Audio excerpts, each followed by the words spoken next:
Hi everyone, welcome to my review of Matthew Vaughn's Kingsman, The Golden Circle, in 2017.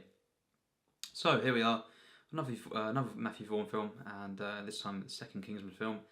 And I was meant to do this a while back. I reviewed Kingsman 1 last month, and I've just not got around to it until tonight. And I watched it for the first time, and on Sky. And here we are with the first one. This is on 4K. And I reviewed this, and I thought it was a good film. I did, for the most part, I actually really enjoyed it, to be honest. And it had a lot of flaws, and there's a lot of things I don't like that kind of represents in the film and stuff. That some of the things I don't like in modern cinema. But overall, it was a really it had charm, it had wit, it had characters that I cared for. A really good narrative overall, and it did have. Certainly the last 10 minutes really did let it down and some gross out stuff, but Samuel Jackson, really the villain, was not good. But yeah, no, it was a good film I thought, and definitely very unique. But this one, of course, is panned. There's no saying that this has got a cult following. Really, it's not a popular film really at all. And there are those at least that say that it's good, or no one really calls it a masterpiece. Yeah, Matthew Vaughn, of course, for me is a great director. His best film being Kick-Ass by far. I think that's an absolute masterpiece, and I can't wait to review that. But yes, Golden Circle. I was looking forward to it, maybe for all the wrong reasons, and not looking forward to it for all the justifiable ones. And basically, I just watched it, and I think it's actually for me better than some say. Actually watching it from start to finish, it's not as bad as I thought it'd be. And it's not as good as the first. There's no denying that. It's definitely not really close to the first. And it is pretty much an average film overall. And it does have some real lows. And one being the villain and the storyline, really. Julianne Moore as Poppy. We'll get to that. But yes. This film basically takes place a year after the first one, and this time, the main plot. I'll just quickly get out of the way. I'm not going to get into it too much, but I'll see what it kind of involves. It's basically drug cartel run by this character of Poppy in Poppyland, and it's played by Julianne Moore, and basically, yeah, they're trying to stop that her influence, and it's kind of another world domination kind of thing, and another virus you could say kind of thing. It's similar to the first one but a bit different, and it's involving drugs more this time, and some of the similar stuff happens, the dance and everything, but it is different, and it is I think a lot more malicious. Now. This film, it does a lot of things. The plot really is a complete write-off for me, and that doesn't always bother me in films, but with this one, I have to mention it is shit for me. Just as well, quite mean-spirited, and I of course don't think it was intended, by Matthew Vaughn to come across like this, but it just did, and in some ways, kind of just what I kind of took from it was I kind of encouraged drugs. I don't know, but it really didn't go down well with me, and really overall quite offensive, and just a bit stupid, to be honest. How many things play out with the drugs and people dancing about at different stages of it, and then their eyes explode and everything like that. It's just poor taste for me, and lazy really. That's really some of the worst aspects of the film, the plot, and of course Julianne Moore. Now she plays the villain, and Julianne Moore, you basically you'll hear a lot of my thoughts properly when we go into more the PTAs, and how much I love her as an actress, and really for me she's one of the best actresses of all time, and it's a real shame, but in this, two thumbs down. Everything she says is a write-off, and she's one of the worst villains I've seen in a long time, and that's all I'm going to say really for now, because it's a real shame. It's very upsetting actually that she is this bad, but that's just the way it is. I'm not gonna lie. She is awful in the film, and yeah, everything really that shows up with her and her storyline in the film, the main plot, is just something I really mostly didn't care for at all. Elton John is in this film as well, and we'll quickly touch on that. He's basically, yeah, he plays Elton John. He plays himself, and the kind of what they were going for there is just it's Elton John in a film, and it's meant to be funny. There's nothing thought out really there. He just and it is funny. I have to say that it is funny for mostly the wrong reasons. Because why is Elton John in this film? It just really is so bizarre, and just never really. There's never any point to it, and yeah, it's kind of funny because his performance in the film is just it's interesting to say the least, and it's entertaining, but it is bad, and yeah, it's just the moments with him, the comedy is quite gross out. One or two moments where it's genuine laughs, but really it doesn't work at all. It is stupid. Another aspect of the film is just way too over the top. And you've got loads of moments throughout the film, which I'll talk about in a minute, that aren't over the top. So just weird that they actually kind of put this in the film, and for him to just be there is it's amusing, but it's just completely stupid, ludicrous, really. And yeah, basically that's the really bad stuff of the film. Now we'll begin, with one of the characters. I would say from the first Kingsman, he's basically turned villain, and he's got this kind of metal arm, robotic arm, and he's after Eggsy. Of course, Taron Egerton returns in this film, and once again he's really good. Actually, it's really strong character and really good performance.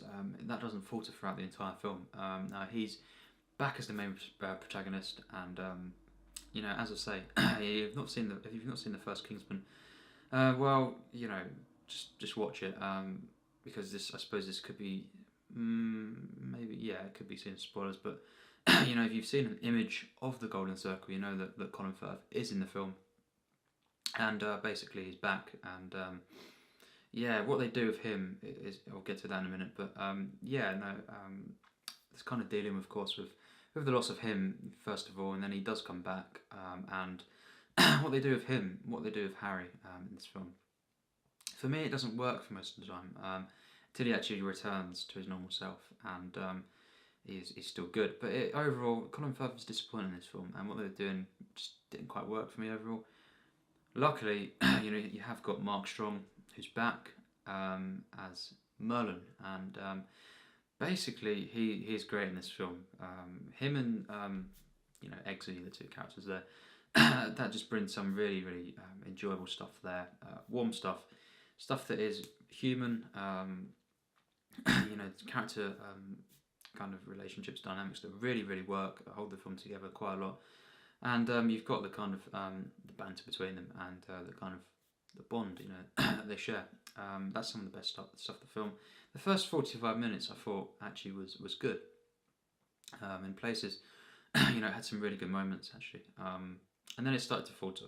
And it's mainly when Julianne Moore and her storyline comes into play a bit more, and they basically change locations and a little bit more. And in this film as well, you've got another kind of plot with the Statesman, basically the American version of the Kingsman, and it's mixed results, but overall, it does work. Jeff Bridges is in the film. He kind of runs most of it. Channing Tatum's in the film, who's fine, not great in this film, but Jeff Bridges is good, if a little bit underused. Pedro Pascal is very good in this film. He's a great addition to the film, and really good character, very enjoyable, and basically, after the 45-minute mark, some of the stuff, the lows come in the film, and it's basically the stuff that really just it doesn't have the heart of the first one, and the actual plot, when that comes into play a lot more, it just makes for something that just is it's really poor taste, I feel, and the more and more the drug kind of stuff comes into it, it's not well handled really, and it just becomes annoying, and just not nice. It doesn't really have the the kind of nice feel that the first one had. You know, where it meant well kind of thing as much in this one. Yeah, it just you know, at times it was never a point where it was boring, but it wasn't quite as compelling as it should have been as the first 45 minutes was. And yeah, you know, it's just as well. You know, I'd say what I will praise, I will say is actually better than the first for me, is the action. And actually that's why this film is an average film and not mediocre, because there's no denying actually for me personally that the action is actually better than the first. Everyone will disagree with that, but I do think this. I think consistently from start to finish, the set pieces are better, more you know, better designed, more sustained action scenes consistently. You know, you've got that church fight in the first one, which I wasn't mad about, but basically you've got kind of moments like that quite a lot throughout the film in this one. And overall, I think the action's better. It's more creative. It's better visually.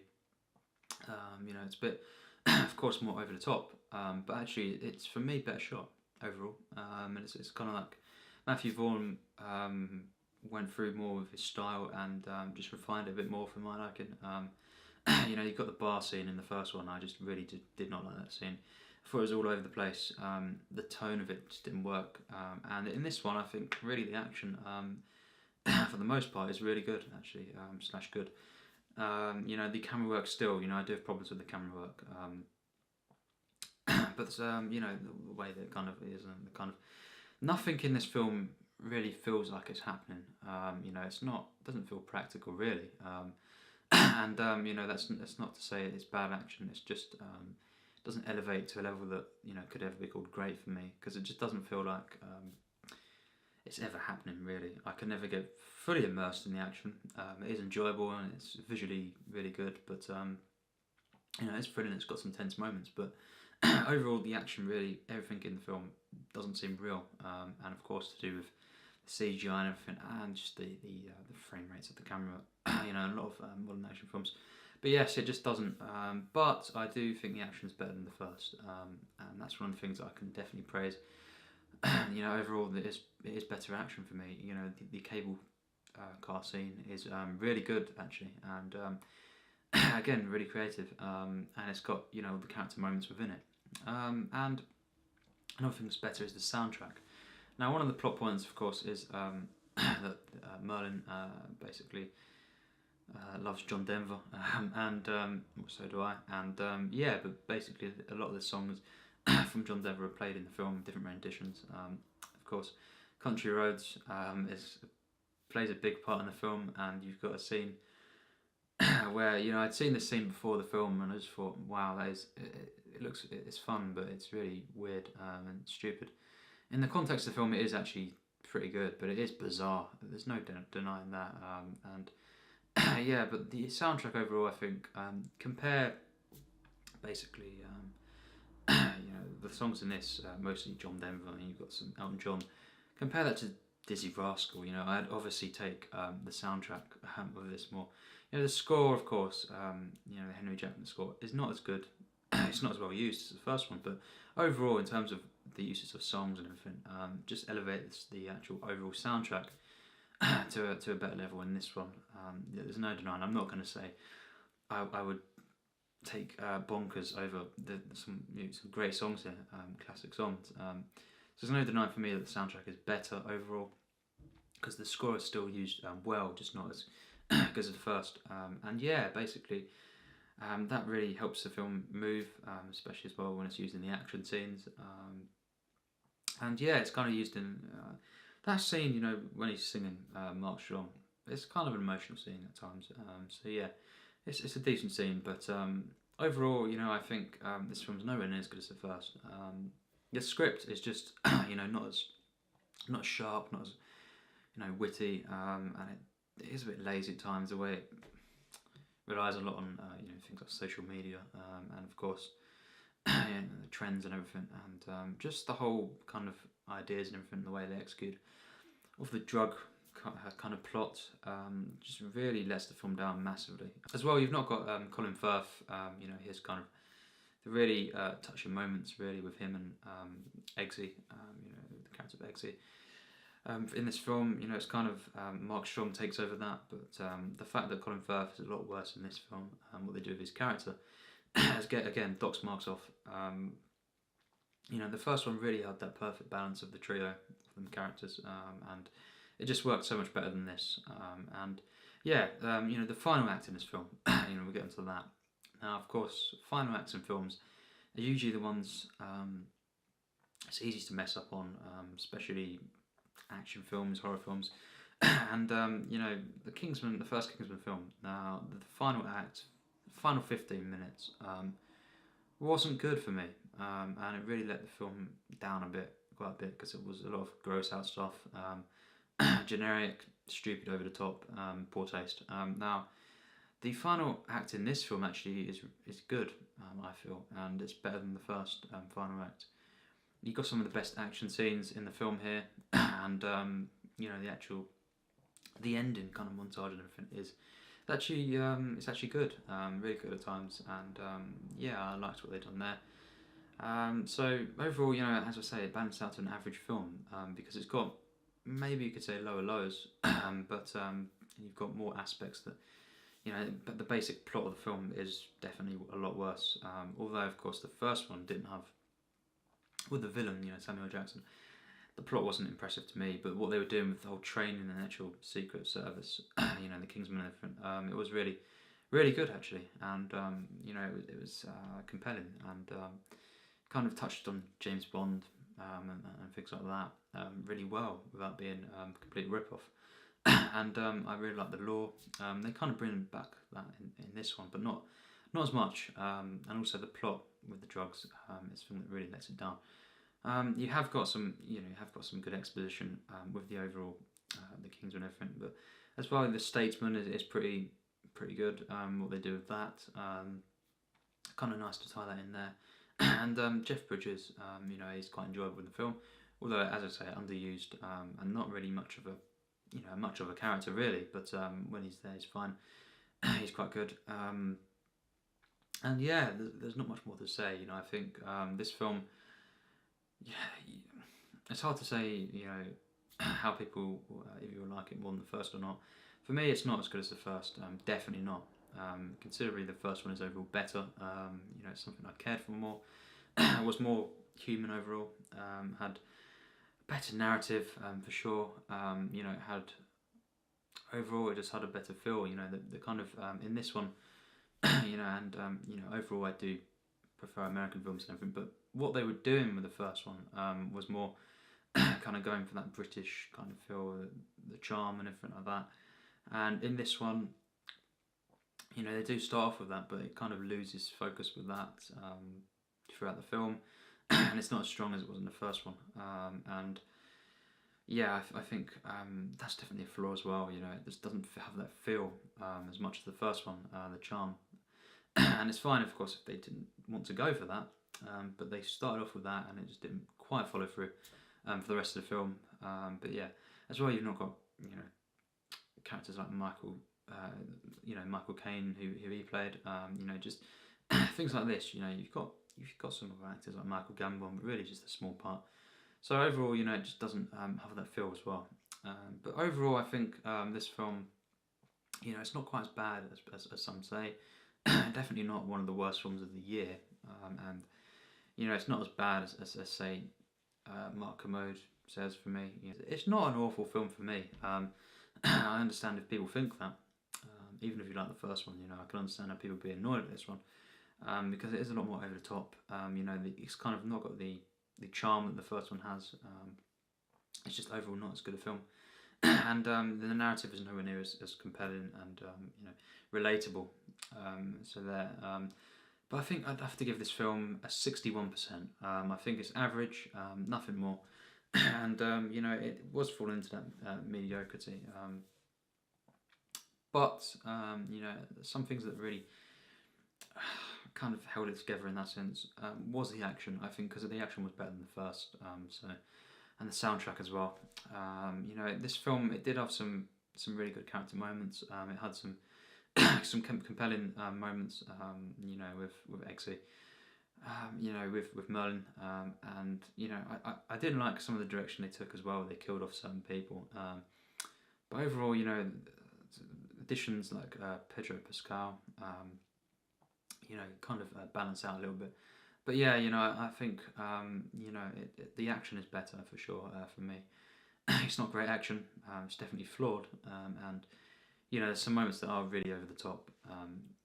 But you know, this film, I think it's average. I think it's an enjoyable film, and it would have been, you know, it probably could have been good if it had carried on with the first 45 minutes. But yeah, I think overall it's an average film. You know, to conclude, you know, the cinematography and everything is still decent in this one. You know, actually the visuals at times are really good. The editing as well is kind of yeah, it's good at times. Other times it's a bit too over the top, and you know, it just doesn't have the flow. You know, this film doesn't flow as well as the first one does. You know, it just doesn't. Yeah, it's just I think at times it does kind of fall a bit flat with the editing. But really, this film it's still an enjoyable film. I still, you know, liked the characters in this film. The narrative, some of the stuff they were going for was good. But the main plot with the, you know, Julianne Moore's character of Poppy just didn't really work for me. You know, what they were going for, kind of with the drugs thing, just didn't work for me. It's really poor taste. It's just really annoying as well, frustrating, and a bit preachy as well. And you know, it just kind of sent a lot of wrong messages for me. But yeah, you know, I think it has a lot of flaws, this film. There's some bad moments. Elton John being one of them, for sure. Julianne Moore being the big one as well. And you know, there's a lot of things that I'll just go a bit too far, like the robot dogs and everything. You know, it's not really what the first one was about. But yeah, I think overall it's an average film. I'd recommend it, and it's fine, of course, if you don't like it. I can definitely understand that. You know, this wasn't a film I really liked too much. You know, I liked it overall, but it was just, you know, it was a bit disappointing compared to the first. But again, better than, you know, it's critically reviewed as, you know, and really regarded. So yeah, there we have it, my review of The Golden Circle. And yeah, I'll probably be reviewing some more Matthew Vaughn films at some point. Maybe not too soon, but definitely I'll get around to that. And you know, I've seen quite a few of them now. And yeah, so thanks for watching my review of Kingsman, The Golden Circle.